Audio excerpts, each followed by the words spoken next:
Salut! Dans cette vidéo, je vais te montrer comment trouver le signe d'une fonction affine. Alors déjà, on va essayer de comprendre ce que ça veut dire le signe d'une fonction affine, parce que tu l'entends souvent, mais est-ce que tu comprends bien à quoi ça correspond? Le signe, c'est se demander, donc l'expression d'une fonction affine, je te rappelle, c'est f de x égale mx plus p, et chercher le signe, c'est se demander, est-ce que f de x, c'est un nombre qui est positif ou négatif? Alors, je te rappelle, f de x, c'est y, les ordonnées, les images. En fait, quand tu cherches le signe d'une fonction affine, ou de n'importe quelle autre fonction, ce que tu te demandes, c'est quand est-ce que y, les ordonnées, sont positives ou négatives. Alors, regardons un petit peu sur mon axe. Des ordonnées négatives, je te rappelle, ça se passe ici. Donc, dès que je vais avoir des images dans cette zone, c'est que mes ordonnées sont négatives. Par exemple, sur cette droite, toute cette partie-là est en dessous de l'axe des abscisses, donc ça correspond à des valeurs négatives de y, de f de x. Pour ma droite des primes, eh bien c'est toute cette partie-là. Alors, tu vois bien qu'il y a un point ici qui est stratégique et ça correspond à l'intersection entre ma droite et l'axe des abscisses. Et c'est à partir de là que je détermine quand est-ce que c'est négatif et quand est-ce que c'est positif. Donc là, en rouge, c'est lorsque c'est négatif.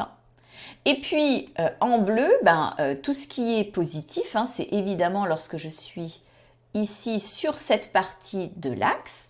Donc ça correspond pour mes droites, eh bien par exemple ici et là. Donc tout ça, ça correspond à des valeurs positives. Alors regarde, j'ai deux situations. Tout d'abord, eh bien, j'avais la droite D. La droite D, ici, tiens, on va lui mettre un petit bonhomme à gauche. Je te rappelle que mon petit bonhomme, il monte. Droite qui monte, fonction croissante. Eh bien, dans ce cas, regarde, je vais des nombres négatifs vers les nombres positifs. En fait, l'ordre normal des nombres, on a d'abord les nombres négatifs, puis le 0. Alors le 0, il est là. Je l'atteins pour x vaut moins 2. Quand x vaut moins 2, f de x vaut 0. Et ensuite, j'ai les nombres positifs. Donc c'est l'ordre normal, c'est un ordre conservé. Je te rappelle, fonction croissante, ordre conservé.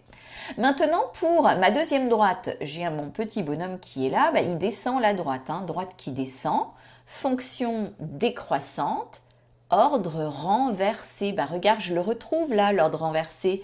J'ai d'abord des nombres qui sont positifs, puis pour x égale 6, f de x vaut 0, et ensuite j'ai des nombres négatifs. Donc ça, c'est pas l'ordre normal des choses, c'est l'ordre renversé. Donc c'est exactement ça qu'on va apprendre à faire aujourd'hui. Trouver le signe de f de x, c'est se demander quand est-ce que f de x est supérieur à 0, quand est-ce que f de x est inférieur à 0. Alors, ou égal, évidemment, selon l'énoncé qu'on te demandera. Allez, c'est parti, on va faire quelques exercices ensemble. Alors, voici nos énoncés. On garde en mémoire les petites droites ici que tu puisses te repérer. Et donc, tout d'abord, on me demande d'étudier le signe de f de x égale x plus 2. Alors, voilà moi ce que je te propose. Tout d'abord, tu vas te demander quand est-ce que x plus 2 vaut 0. X plus 2 vaut 0, eh bien, pour x égale moins 2. Ensuite, eh bien, on va dresser notre tableau de signes. Alors, tu as vu, je ne m'embête pas à faire un truc super beau, faut que ça aille vite. Les nombres x, ils vont de moins l'infini à plus l'infini. Je vais mettre ma valeur remarquable, moins 2. Alors, je te rappelle, c'est la valeur qui annule justement f de x. Voilà. Et maintenant, je me demande comment je vais mettre mes signes pour l'expression x plus 2. Eh bien, pour x plus 2, je vais ici regarder le coefficient directeur. Alors, il n'est pas écrit, il est là, il vaut 1. 1, c'est un nombre positif, ça veut dire que la fonction, elle est croissante et l'ordre, il est conservé. Ordre conservé, eh bien, ça veut dire que je vais prendre l'ordre normal des nombres. Donc déjà, j'ai les nombres négatifs, puis le 0, puis les nombres positifs. Donc ça correspond exactement à cette droite D ici, hein, que l'on a vu tout à l'heure. Je retrouve bien la valeur moins 2 qui annule. Avant, on a dit que c'était négatif, tandis qu'après, hein, on a dit que c'était positif. On retrouve exactement la situation donc de tout à l'heure. Allez, on passe au deuxième. 2x moins 4, donc toujours pareil, hein, je vais me demander, eh bien, quand est-ce que c'est égal à 0? Alors moi, je te montre une astuce. Plutôt que de me demander quand est-ce que c'est égal à 0, je vais chercher quand est-ce que c'est supérieur ou égal à 0. Comme ça, tu vas voir, je vais faire d'une pierre deux coups. Là, je te montre une deuxième technique. Supérieur ou égal à 0, alors j'espère que ça t'arrive maintenant à le faire en une fois, hein, ça serait bien. On fait plus 4 des deux côtés, puis on va diviser par 2 des deux côtés. Hein. Autrement dit, ici, je trouve que x doit être supérieur ou égal à 2. Alors, regarde bien. La question que je me suis posée, c'est quand est-ce que 2x moins 4 est supérieur ou égal à 0? Ça veut dire où est-ce que je mets mon signe plus? Et en même temps, où est-ce que je mets mon 0? Eh bien, je le mettrai quand x est plus grand ou égal à 2. Allez, on fait notre petit tableau. Comme tout à l'heure. Hop, x y va de moins l'infini à plus l'infini. Ma valeur remarquable, c'est 2. Je vais donc pouvoir mettre mon 0. Je l'obtiens ici. Et maintenant, je le sais. Eh bien, quand est-ce que je mets un signe plus? Quand x est plus grand que 2, donc ici. Forcément, hein, par déduction, je mets mon signe moins par ici. Donc, tu peux utiliser l'une des deux techniques. Hein. Je fais évidemment exprès de te montrer les deux pour que tu choisisses ta préférée. Ce qui est bien avec celle-ci, c'est que tu justifies ce que tu fais.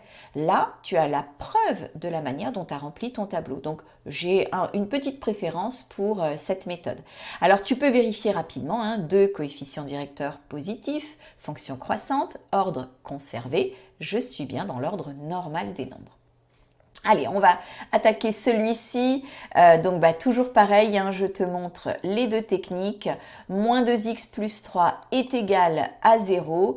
Eh bien, ici, toujours pareil, hein, deux étapes. Alors, je te conseille de faire plus un demi de x des deux côtés. Comme ça, hop là, tu te retrouveras avec un x qui est positif. Donc, première étape, j'ai mon 3 ici et je vais devoir faire le contraire de multiplier par un demi, c'est-à-dire diviser par un demi. Je te rappelle que diviser par un demi, c'est pareil que multiplier par 2. Donc ici, je vais trouver que x, hop là, je vais l'écrire là, que x doit être égal à 6. Alors, n'hésite pas à vérifier. Moins 1 demi de 6, ça fait moins 3, et moins 3 plus 3, ça fait bien 0. Je fais mon tableau comme tout à l'heure. Je vais de moins l'infini à plus l'infini. Ma valeur remarquable, c'est 6, c'est celle qui annule ici f de x.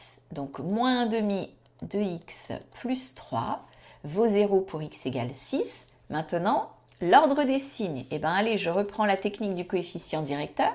Le coefficient directeur, c'est moins 1 demi. Il est négatif, fonction décroissante, ordre renversé. Si l'ordre est renversé, ça veut dire que c'est le signe contraire de ce qu'on doit avoir normalement. Hein. Donc j'ai d'abord des nombres positifs, puis 0, et ensuite des nombres négatifs. Alors au passage, cela correspond eh bien, justement à la droite que j'ai étudiée tout à l'heure. On retrouve bien tout ça, regarde, j'ai x qui vaut 6 ici. Alors avant x vaut 6, j'ai bien ici eh bien, des images, des ordonnées qui sont positives. Et je n'ai pas utilisé la bonne couleur de crayon. Tu m'en voudras pas. Et après, ici, eh bien, j'ai des valeurs qui vont être